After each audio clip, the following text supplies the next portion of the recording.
Maxi, le parcours artistique de l'Aben, saison 4, se dévoile du 18 juin au 31 août au Théâtre de Verdure et nous transporte cette année dans un beau futur. C'est en référence un peu ironique au No Future du mouvement punk des années 70. Parce que notamment il y a eu un fameux festival punk à Mont-de-Marsan en 76-77 qui a marqué un petit peu les mémoires du département.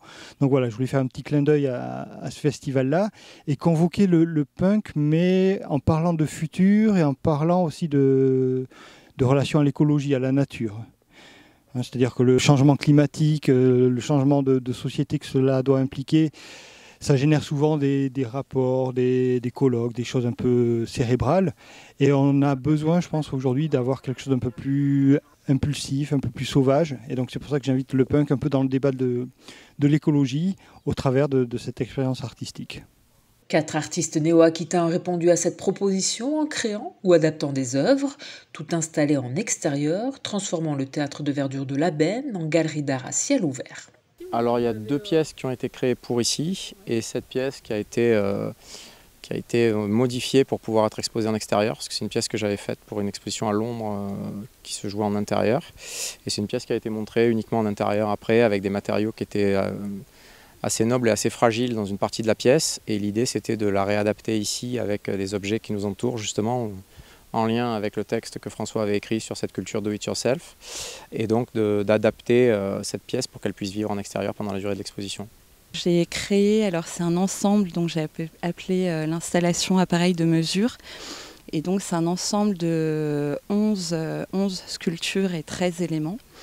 Et là, du coup, c'est vraiment des appareils, à la fois j'ai rejoué, je suis partie certaines fois de formes qui sont présentes et d'autres fois où je me suis complètement réappropriée en jouant avec un vocabulaire qui me plaît, plus de sculpture minimale, on va dire.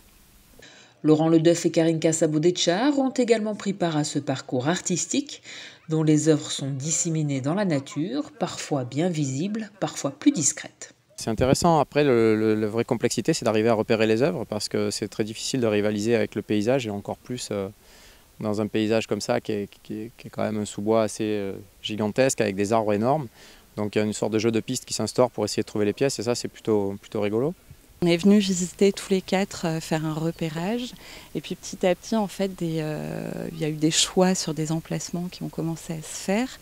Après ce que je trouve intéressant c'est vraiment on pourrait arriver ici sans voir d'œuvre.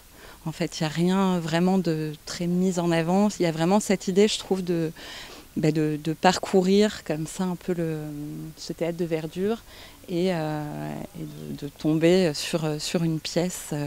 Et ça, je trouve que ça fonctionne assez bien comme ça, sans qu'on se soit mis forcément d'accord là-dessus. Mais ça s'est fait un peu naturellement et je trouve que ça fonctionne plutôt sur l'ensemble des 4 artistes.